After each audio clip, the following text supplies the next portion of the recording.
अच्छा, जब बात आती है आत्म साक्षात्कार की तो लोग पता नहीं क्या क्या आइडिया लगाने लगते हैं कि आत्म साक्षात्कार में क्या हो जाता होगा। इंसान भगवान बन जाता है, सुपर पावर आ जाती हैं, या क्या हो जाता है क्या नहीं हो जाता है।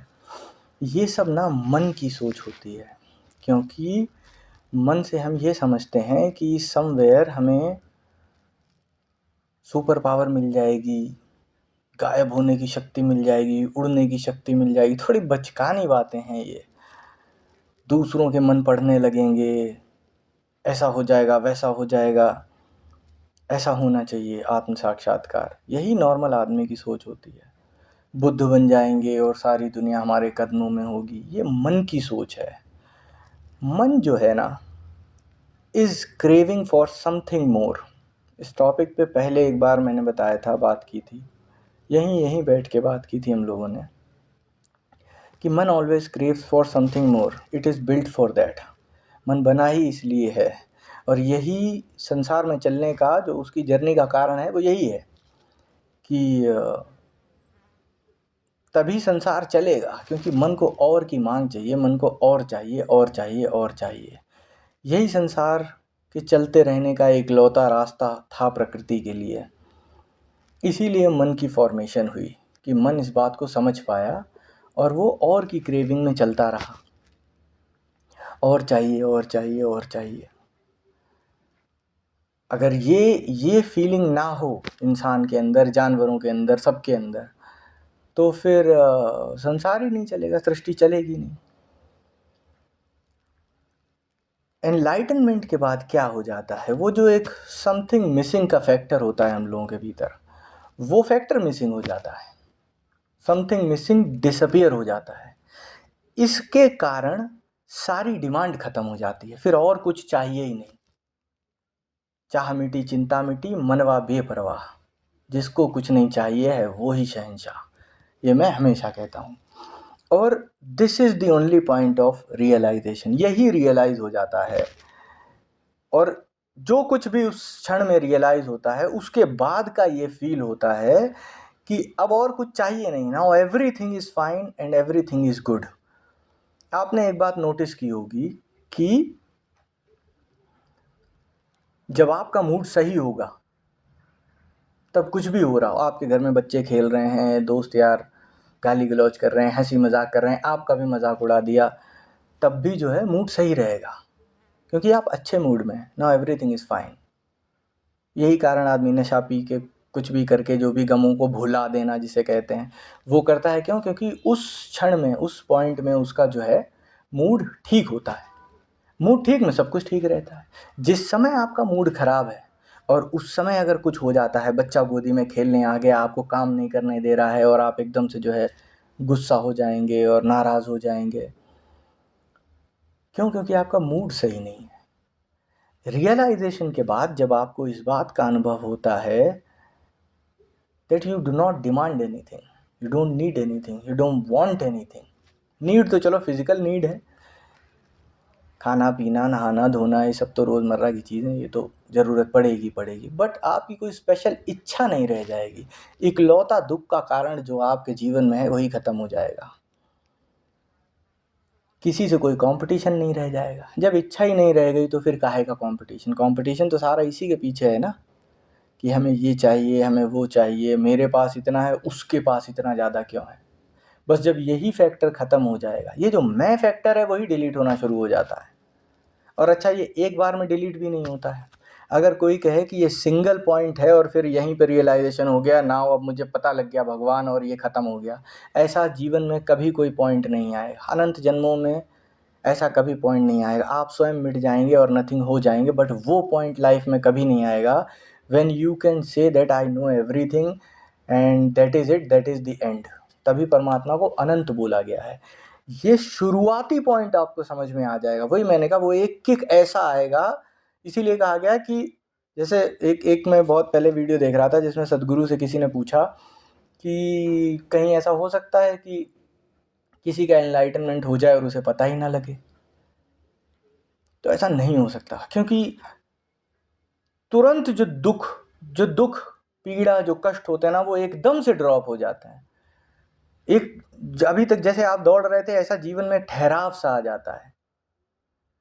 तो वो क्लियर होती है चीज़, और उसके बाद चीज़ें ऐसे चेंज होने लगती हैं जैसे, मतलब इट्स अ ड्रीम। सब कुछ बदल जाता है, सब कुछ वैसा ही रहेगा, लोग गाली भी देंगे, आपको बुरा भी लगेगा, आप रोएंगे भी, आप हंसेंगे भी, लेकिन आप क्लिंग ऑन नहीं होंगे, आप फंसेंगे नहीं किसी चीज़ पे। शिव भी रोए, उनके जीवन में ऐसा है वृत्तांत, दुखी भी हुए। राम सीता के लिए वनों में भाग रहे हैं, पेड़ों से पूछ रहे हैं, वो भी दुखी हुए। हनुमान के जीवन में भी दुख के क्षण हैं। कृष्ण तो फिर राधा के लिए रोए और हंसे भी खूब, क्रोध भी किया। महाभारत में मैं हमेशा कहता हूँ, कसम तोड़ के अपनी पहिया लेके दौड़ पड़े। तो सारे क्षण जीवन में आएंगे, बट द डिफरेंस इज कि अब तुम उन क्षणों को एंजॉय कर पाओगे। कैन यू इमेजिन कि आप क्रोध को भी एंजॉय कर सकते हैं? जब जीवन में क्रोध आता है, हम लोग तो विफर जाते हैं, एकदम सब भूल जाते हैं, but after that point you can enjoy क्रोध एज वेल। अब जैसा कि कहते हैं कि इंटेंगल नहीं हो पाओगे आप, उस चीज़ पे क्लिंग ऑन नहीं होगा, फंस नहीं पाओगे वहाँ पे। Now you will be like a flow. वो जो इंडिविजुअलिटी है आपकी, जो हर जगह रुकना चाहती है, हर क्षण को बांधना चाहती है, वो डिज़ोल्व होना शुरू हो जाएगी। और वो झटका इतना बड़ा होगा कि यू विल 100%, मतलब इट इज़ अनस्किपेबल पार्ट, कि ऐसा नहीं हो सकता कि अरे मेरा फ़ोन घर पे रह गया क्या। ऐसा नहीं है, कोई छोटा मोटा इवेंट नहीं है, इंडिविजुअलिटी आपकी डिलीट हो रही है ना। बट अगेन, इसे इतना बड़ा मोमेंट भी मत समझ लेना कि नहीं तुम भगवान बन जाओगे और ये हो जाएगा वो हो जाएगा। ऐसा कुछ भी नहीं होता है, ऐसा कुछ भी नहीं होता है। दी ओनली पॉइंट इज़, जो मैंने आपको बताया, कि वो जो इंडिविजुअलिटी है, जो ये चीज़ फील कर पाती है, ये शरीर रहेगा आपका अस्मिता। जैसे ओशो ने एक शब्द दिया, या उससे पहले किसी ने दिया हो, मैंने ओशो के मुंह से सुना था कि अस्मिता रह जाती है। मैं क्या होता है ना, मैं तब तक रहता है जब तक तू रहता है, कि तुझसे मुझे आगे होना है, मुझे ये करना है, मुझे वो करना है, तुझे नीचा दिखाना है, स्वयं को ऊंचा दिखाना है, ये सारी बातें हैं ना, ये सब नहीं रह जाएगा। तो वो जो मैं है, जो बड़ा फोर्स है, वो ख़त्म हो जाता है, बट आपका होना स्टिल रहेगा, आपका शरीर रहेगा, आपका होना भाव रहेगा। आप अच्छा खाना एंजॉय करेंगे, लेकिन बुरे खाने से आप नफ़रत नहीं करेंगे।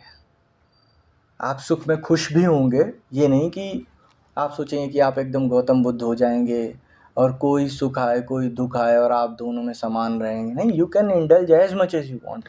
Buddha chose not to get indulge. अब उनके अंदर कुछ भी घट रहा हो, ही chose not to surface those things. But और भी बुद्धाज हैं, सिर्फ इकलौते गौतम बुद्ध नहीं है, जिन्हें आप देखें कि चाइना में तो ड्रंकन मास्टर तक हुए, कि जो दारू भी पीते थे। अपने यहाँ तो ये तांत्रिक लोग जो हैं, हालांकि सब रियलाइज नहीं होते, 99.99 नहीं होते, but there are exceptions. But again, जैसे मान लीजिए कोई भी चीज़, हैबिट फॉर्मिंग जो सेल्फ होता है वो ख़त्म हो जाएगा। कोई भी चीज़ आपकी हैबिट नहीं बन पाएगी। You can be in a relationship, you can marry, आप शादी भी कर सकते हैं, लेकिन फिर वहाँ फंस नहीं जाएंगे आप, आपको बंधन नहीं फील होगा। शादी इंजॉय कर सकते हैं आप रिलेशनशिप इंजॉय कर सकते हैं। सिर्फ बंधन ड्रॉप हो जाते हैं। बंधन भी क्यों ड्रॉप हो जाते हैं? वही जो सेल्फ है वो डिलीट हो जाता है। अब एग्जैक्ट वो पॉइंट कब आता है जीवन में, क्यों आता है, इसके पास, मतलब किसी के भी पास कोई सेट फॉर्मूला नहीं है इस बात का, कोई नहीं आज तक बता पाया वो क्यों हो जाता है। बट एक ज़्यादातर चीज़ देखी गई है, एक पैटर्न सब में मिल जाता है। अब वो भी इक्वल, जैसे सदगुरु अपना बताते हैं कि मैंने कभी कोई ध्यान साधना नहीं की। ओशो तो पागल तक हो गए थे, लिटरली मेंटली डिस्टर्ब हो गए थे ओशो, विद फैक्ट्स। तो और फिर ओशो जैसा अनमैचेबल इंटेलिजेंस है ही नहीं दुनिया में। बट वही बात है, वो इंटेलिजेंस ओशो का है ही नहीं। जो चंद्रमोहन जैन था वो तो कहीं डिलीट ही हो गया, जो पागल हुआ था। और वो जो एटर्नल इंटेलिजेंस कहा जाए अगर उसे, इट टुक ओवर। और फिर उससे ज़्यादा इंटेलिजेंस तो ऑब्वियसली कहीं नहीं हो सकता, because it is all. So Osho is that. तो वो एक ऐसा क्षण है जहाँ से ये यात्रा शुरू होती है, इसीलिए इसे ऐसे लोगों को द्विज बोला गया, ट्वाइस बॉर्न, कि अब तो जन्म हुआ है, वो एंड नहीं है। अगर आप सोचो मोक्ष के बाद सब खत्म हो गया, नहीं, मोक्ष के बाद तो शुरुआत है। तब तो खेल शुरू हुआ है, उससे पहले तो आप खुद खिलौना थे। आपको मालूम ही नहीं था खेल क्या है और खिलौने क्या है, आप खुद ही एक खिलौना थे प्रकृति के हाथों। Now you are it, now you are the game, you are the player, you are the game, and you are. इससे पहले आप थे ही नहीं। वो जो सेल्फ, हम इंडिविजुअलिटी जो हम सोच के चलते हैं, वो एक्चुअली होता ही नहीं है।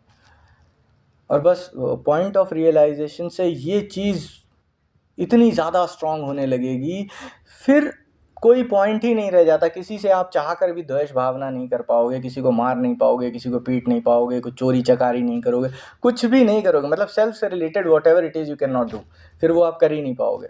You would not be able to do, आप नहीं कर पाओगे। ये जर्नी की शुरुआत है। Moksha is not the end, nirvana is not the end, it is the beginning of the journey, an infinite journey जो कभी ख़त्म नहीं होती।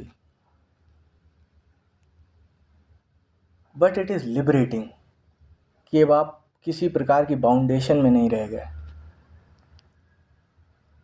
और तभी शायद इसे मुक्ति नाम दिया हिंदू धर्म ने, कि मुक्ति।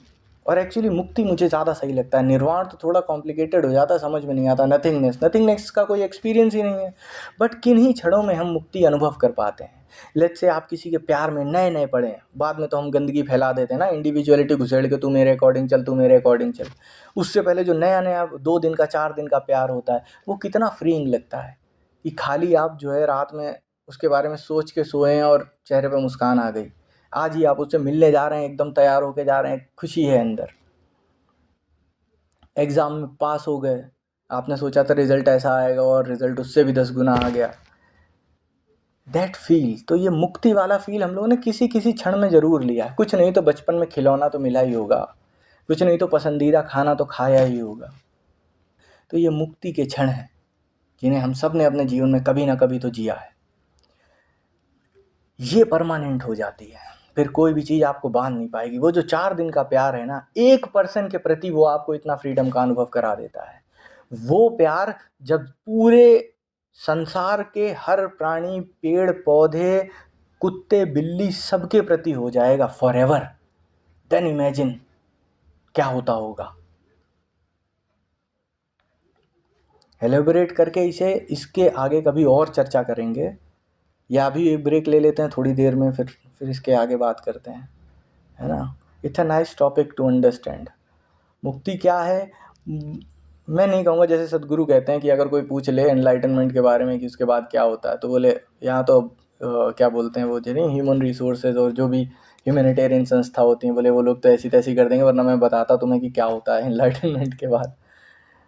तो बट आई से कि ठीक है यार, जब तक मन में हो, जब तक मन है, जब तक आप हो, जब तक इंडिविजुअलिटी है, तब तक ठीक है। थोड़ी अंडरस्टैंडिंग मेरे हिसाब से कोई बुरी नहीं है, उसमें क्या बुराई है, सही है। वैसे भी फंसे ही हो, ऐसे भी फंसे ही हो। जब मुक्त होने का आनंद आएगा तब आएगा, जब तक फंसे रहने का आनंद ले लेते हैं फिर ये नहीं ले पाओगे। एक्टिंग हो जाएगा सब कुछ। You will be able to enjoy it, it is fun. चलो फिर बात करते हैं इस बारे में आगे कभी, हाँ।